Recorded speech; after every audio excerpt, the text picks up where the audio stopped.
Well, hi, everybody, and welcome to BPD Update. I'm Steve Strachan, the Chief of Police here in the city of Bremerton, and we're going to do a little different format for BPD Update this month. We're going to have a couple of guests and sort of a panel discussion and a conversation, really, about police and trust and the community.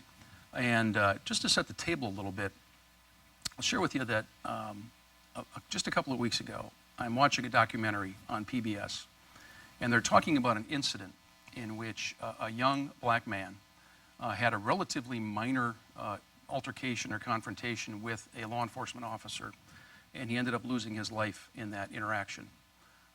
It quickly became a subject of controversy in the community, particularly the African American community in that particular neighborhood, and it quickly grew to large demonstrations and ultimately to violence and ultimately to what they called a riot. That may seem very contemporary to us, but this was, the documentary was about the Harlem riots of the summer of 1964, obviously in New York City. And I mention that because it gives us some historical context. 50 years ago this summer that occurred, before I was born, and yet we continue to have those issues raised, those problems in our nation, even with all the changes. That obviously was at really the beginning of the civil rights movement. And think of all the things that have happened in the last 50 years, the changes to law enforcement, the changes to society. But yet we still continue to need to have this conversation about police and the community and trust. And so that is what we would like to talk about, and really to have an open and a frank conversation about that to hopefully bring about some conversations with folks in our community. People may be viewing this. And so with that, I'm not sure we're going to solve this problem in 30 minutes of conversation, but let's at least have a good conversation about it and at least begin to have that discussion in our community. With me, just to my left, and I want to welcome you, is Durall Green. He was a community activist. He's a citizen of Bremerton and someone that I've become acquainted with. And next to him is Pastor Richmond Johnson. He is with the Mount Zion Baptist Church. Welcome to both of you. Thank you so much. Thank you. Let's start, if we could. And I'm looking for a little perspective from the both of you. And we've had some of these conversations before. But in setting that table about the long history of law enforcement and its intersection with society and the community, obviously lots of ups and downs, and obviously a lot of perceptions that can be both positive and negative, and people have strong opinions. And I'm referring obviously to some of the more recent incidents in Missouri. People see what they see on the news. People have opinions about it, and I'm going to start, if I can, with you, Pastor Johnson. Talk a little bit about the nationwide perspective, the local perspective, and what your view is on it. And we really appreciate your openness and building relationship with community. My concern, along with some others and some of my constituents and church members, community leaders, is the sanctity of life. And we're not blaming one section for taking life. We are concerned about drive-by shootings, just like we are concerned about homicides. It's a different take when those who we depend on for security take a life. So we see the case in Ferguson as taking the Band-Aid off of racism once again. And so right now, the void, the gulf between black and white community is now point of discussion. So we're looking at the value of a life. And it just appears that sometimes there's a perception, and I know we're going to discuss it, but the black male's life is not as valuable as another race. And so we see it easy for a black male to lose his or her life. And so the accountability piece comes back to the police department. And how do we keep the police department accountable? And why is it that it appears in our community the police want to shoot first and ask questions later? And kind of brought up the Supreme Court case in Tennessee that set a standard that limited the use of force in relationship to shooting persons. So we feel, and I'm just about finished, we feel that the police should not shoot anyone unless their life is in danger or someone else's life is in danger. And I'm going to get to you in a second, Durall, and I will talk a little bit about the case that you're talking about, Pastor Johnson. It's Tennessee v. Garner, which is a Supreme Court case and a prominent one that really substantially, I think, changed and maybe a better word is clarified and made much more focus the requirements for deadly use of force by law enforcement officers. And specifically what it said was that the officer must believe that they themselves are in danger of imminent bodily threat or death, or someone else is, or the escape of that person is going to produce an imminent threat. So just to clarify that for the viewer, it really shows the evolution and part of the change in the expectations in regard to deadly force. And I would like to talk more about the perception of the view that some lives aren't worth the same as others, but I'm going to go ahead and let you answer the question first, Durall. Well, I believe the question was about perspectives coming into this, nationwide, local, and I think nationwide our perspectives from my generation and also people in the African American community, we should be able to relate to police officers more if we change our perspective to thinking when one of us, and I'm speaking of a young black person from my generation, is on the news and we get it's a negative press, we always feel like now they blame all of us for that. And I think similar with police officers, when you see a police officer do something that they shouldn't be doing, now every police officer gets blamed for that. And I think nationwide that it's really like that a lot. You don't see good press of police interaction with the community, except for after there's a negative police interaction with the community, then you see a story ran about how this officer really is good, and then we just look at that as, man, that's just PR. They trying to clean it up. Yeah, it's an outstanding point. In essence, we both have an image problem. I agree with you. I think when you see a young black male especially, it is very often in a negative context. And it sort of creates this image of people going, well, there it is again. And the same, what you just referred to, the same time, sometimes when a police officer is doing the right thing, you don't see it. We're doing the wrong thing, you see it all the time. And that image problem and the sort of immediate sensationalistic nature of the media is something that I see as well. And I do want to get back to your reference about the lives of young African-American men. I noticed in the media coverage of the Ferguson incident and the follow-up, the media sort of showed up, put all their lights on. They wanted to see if something happened.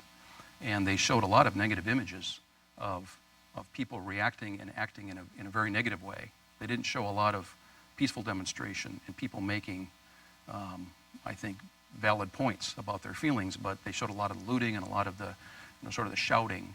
And again, I think it's certainly it's consistent with some of the things you're saying. All the better reason to use this kind of forum, I think, to have an intelligent, reasoned conversation. You made a point, Pastor, and it's an important one. The value of a human life and a young African-American male.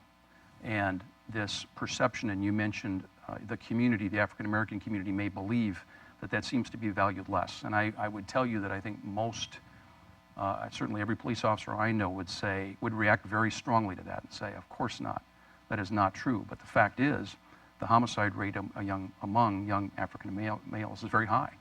The rate of young African males going to prison is very high. The rate of those that have those violent interactions with law enforcement is higher than others. They're overrepresented. So it is what it is. How do we, this is a challenging question, how do we, and I say law enforcement, the human race, American society, all of us, how do we begin to change that? Well, I believe that we look at the top of the problem and not get to the root of the problem. it's easy to blame the family, and I know family is a concern. It's easy to blame single parents. I'm a product of a single parent. I know a lot of people that are quite successful, raised in single parent homes, just like I know a lot of people not successful had two-parent family.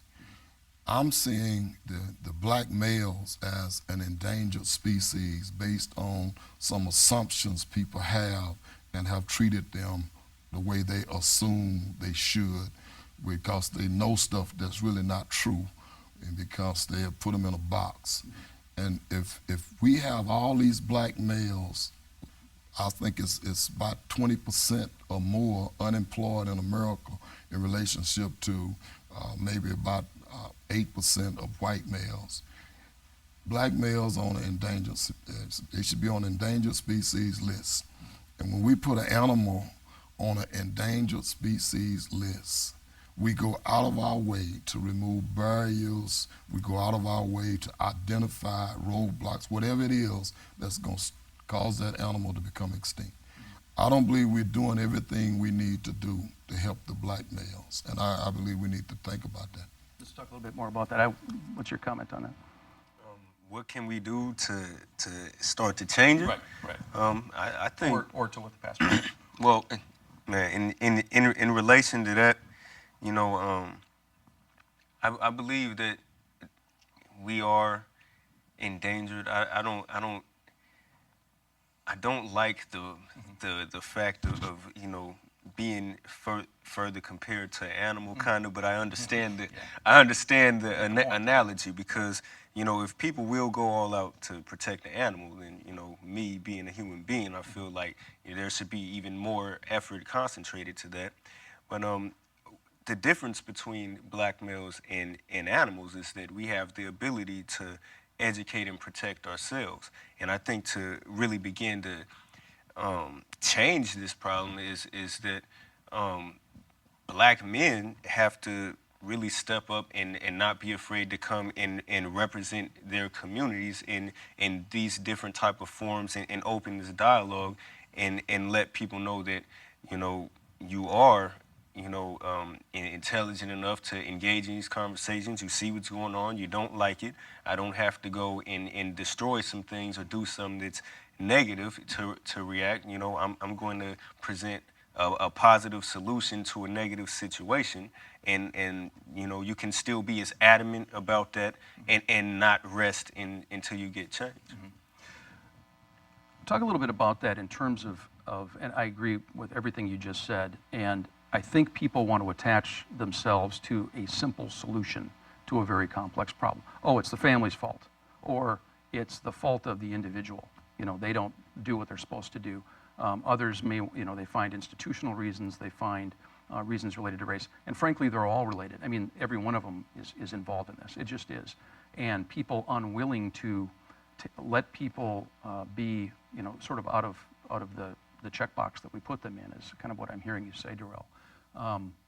When you have a problem in school, when you have a problem at work, when you have a problem with law enforcement, what is, you know, from your perspective, and again, I guess, you know, if you're talking to a 16-year-old who says, I'm really, really upset with the way that an officer handled something involving my family or my friend, or the way that my workplace treated me, it's a good way to have a, you know, a constructive outcome that builds us to what we're talking about. I think, and now I'm gonna just speak locally, you know, because obviously we can see in other places there may not be certain types of leadership or organization, you know, that people feel that they can go to.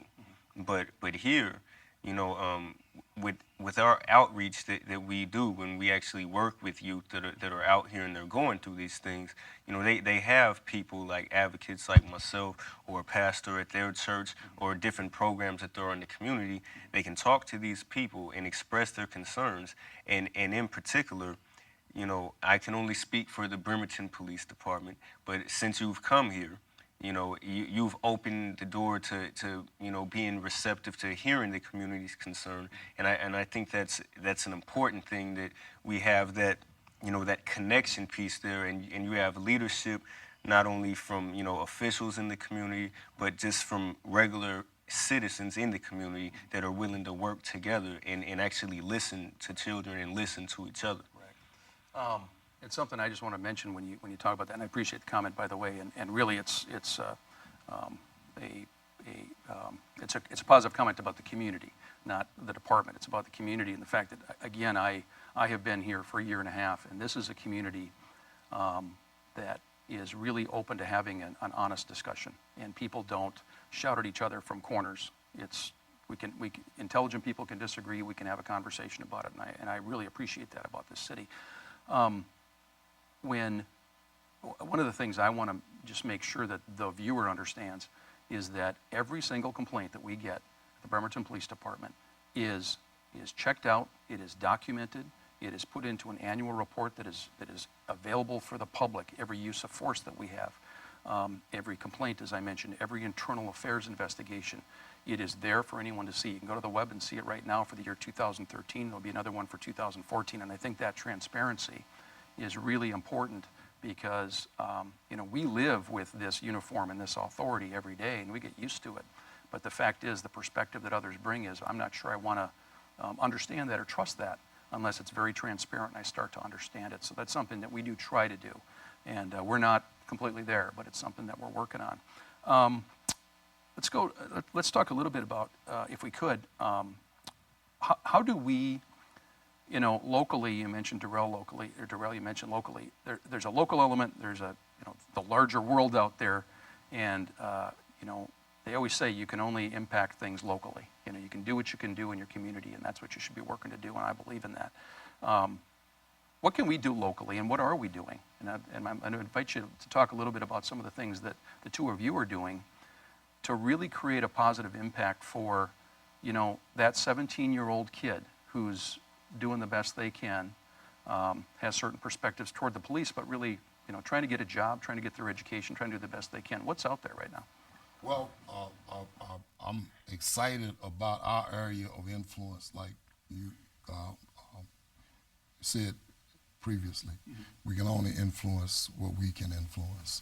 And so we believe in building relationship with our police department, and we thank you for allowing your officers to come to our PYA, Partner for Youth Achievement, mentoring circles, and we at that point where we want to influence our young people to become responsible, independent adults. We had a barbecue a few weeks ago that we wanted to raise the awareness for mentally ill, and your officers were there. One officer in particular, Officer Mike Nelson, stayed the whole time, helped clean up. Captain Jim is constantly kind of asking us to fly with him in his airplane, and we excited about how he influencing our youth. It's just that there are some officers that at times may not do what you have actually put on paper they're supposed to do. And I appreciate you opening up to the complaint system, but how do we identify those officers that may be out of control and using force unnecessarily, and what is your policy on? It's an outstanding question, and I'm happy to answer that one. First of all, I'll say that as a police chief, and I've been a chief now in actually 4 different departments. I've had the opportunity to lead 4 different departments. And the question you just asked is a critical primary question for folks in jobs like mine. You can create policies and you can try to create department culture, and that's really an important element to this, is a culture of the department. But at the end of the day, you have to be accountable for what you do. And I do not ever say to anyone that we're perfect, and I never say that every officer acts perfectly in accordance with policies and expectations. And just like any workplace with human beings, it is a process. But as you change that culture and you build the systems, and the systems are things like an early warning system, so that when you see an officer with a lot of uses of force or a higher than normal incidence of certain types of actions, it's something that is immediately recognized, and we deal with that so that we can find out why that happened.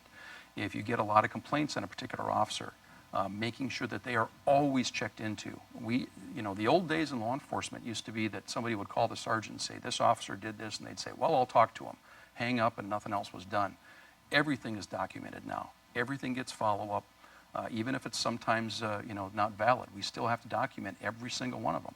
And if it is valid, we have to be accountable and make sure we do something about it. That, I wish I could tell you that that's always been the case in law enforcement. It is not. And so that is the process that we're going through, and we're not perfect. Certainly at the Bremerton Police Department, we're not, and I would certainly say law enforcement in general is not. We have many improvements to make. We've come a long way, but the question you just asked is the critical question in law enforcement right now, to build trust so that people say, when those folks say something, when they do something, I trust that they're doing it the right way, and if they're messing up, they're going to deal with it, and then saying what we did about it. And that's exactly the direction we're trying to go. I'll say it out loud, we're not there yet, but we are certainly working hard to get there. So outstanding question. As we begin to wrap up, and this half hour goes so quickly, Durall, you're, as a young person in the city of Bremerton, as somebody that is, in my opinion, you're an opinion leader. You are a young leader in our community. What is what do you want this city, this area to look like in 5 years or 10 years? If you're, and frankly, you will be in charge of making some of these decisions. I mean, you're a leader in our community. What do you want things to look like in 10 years if you were able to make some of those changes? What would you do?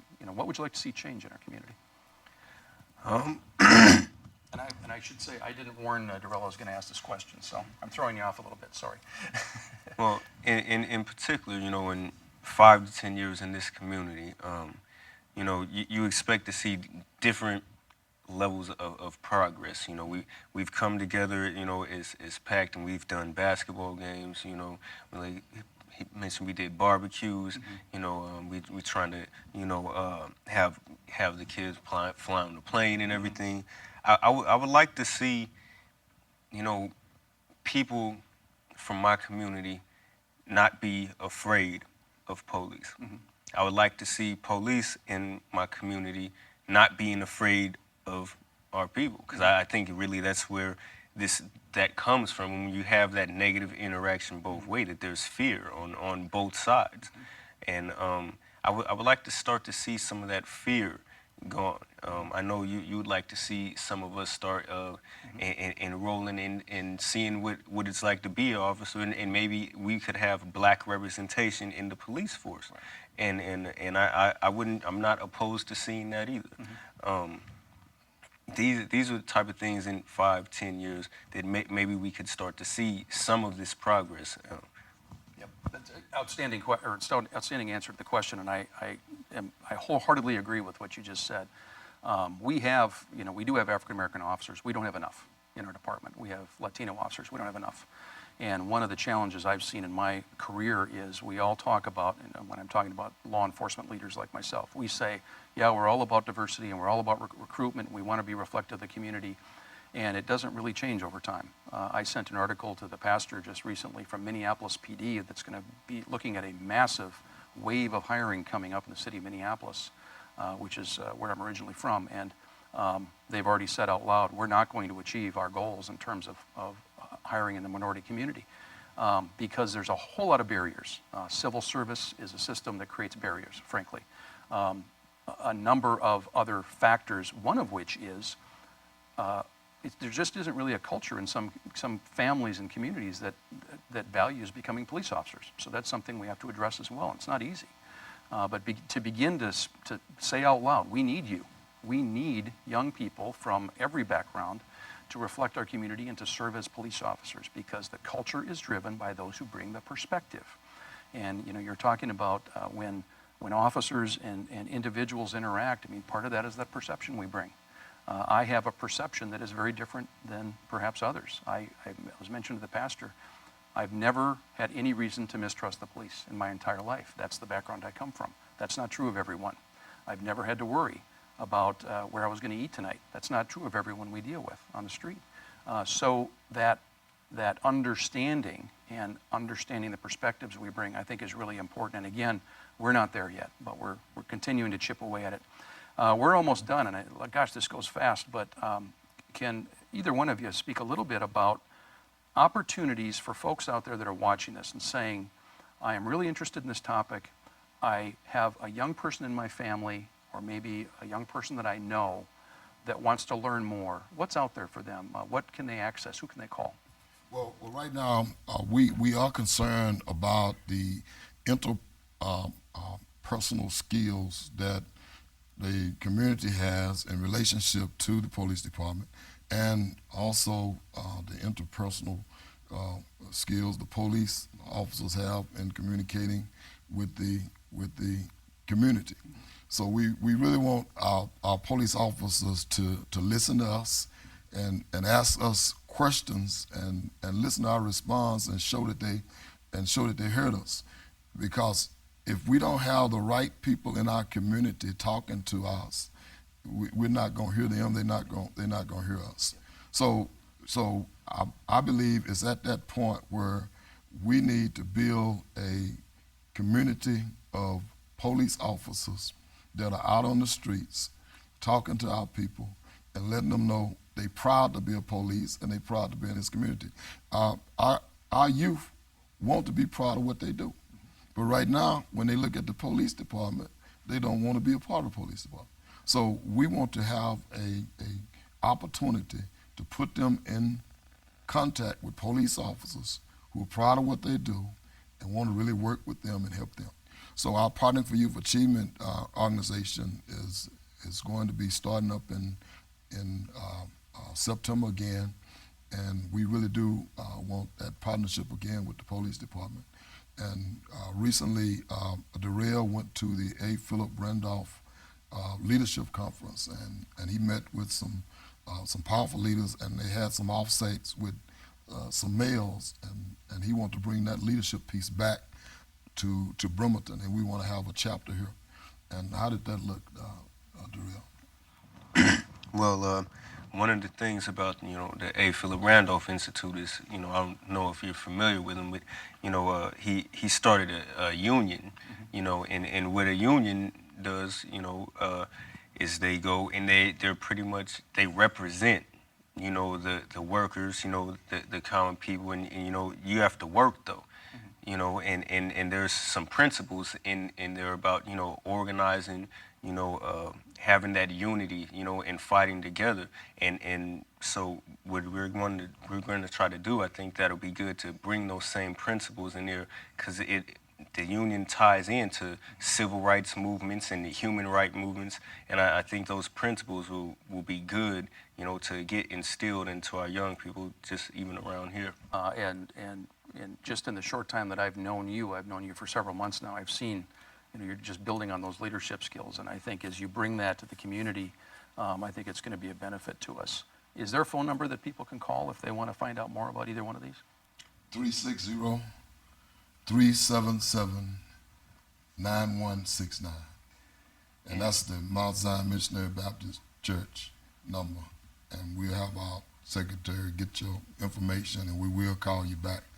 But all young men who are interested in being a part of this A. Philip Randolph leadership, we're going to start a chapter here in Bremerton. And we're happy that our chief of police is creating a climate in the police station that will welcome black officers. And again, I'd love to add more to the folks that we already have. I just want to clarify as well, if folks are watching this who are interested in the Institute or interested in the church, interested in PYA, Partnering in Youth Achievement, particularly for their young people that they know or that are in their families, they do not need to be members of the church. No. They can come from any race. Any race. It is welcoming to all. Everybody. Is that correct? Okay. As I wrap up, and first of all, I want to thank both of you so much for being here. Challenging questions and challenging issues. And again, I'm not sure we solved every problem, but I certainly have, I feel better about my understanding of some of these issues, and hopefully the viewers do as well. We talked a little bit about increasing and enhancing communication and understanding between the police and the community. Some of the things we're doing in terms of transparency, getting out in the community, doing things like this cable program. We are looking at a cadet program to bring non-traditional candidates into the department to work in non-sworn positions, and then eventually to become, hopefully, police officers, continuing to speak in the public, telling folks that we want them to become involved with the police in a positive way. But it's a process, and it's a long process. Go ahead, Pastor. Gee, I'd really be remiss if I didn't mention Bishop Larry Robertson is now a partner with PYA, so we will have a lot of our setting mentoring circles over at the Oprah Robertson Youth Center. Right. And I thank you for mentioning that. And Bishop Robertson and the Emmanuel Apostolic Church, a critical part of this as well. I'll finish up by saying this. You know, I am, after 27 years in this business, I am really proud to be a police officer. And when I am proud to be a law enforcement officer, part of that is to also say we always have room to improve. We always have things we can do better. And I am always willing to say that out loud. When I talk to our officers at the Bremerton Police Department, I tell them about the importance to me and to our department of humility and respect. Humility and respect in the way we do our job. We can take a life, we can take people's liberty. If we don't carry that with humility, shame on us. And 99% of our officers are nodding their heads when I say that, and a few of them are looking at me like this. That is the evolution that we continue to go through in this profession that I'm very proud of. And in communicating with the community and the help of folks like the two of you is really a critical part of it. So thank you so much for joining me, Pastor Johnson, and Durall Green, thank you for being with us. And again, sort of a little different take on BPD Update, but I think a very important one. Thanks again for joining us on this very important program, and we'll see you next time on BPD Update.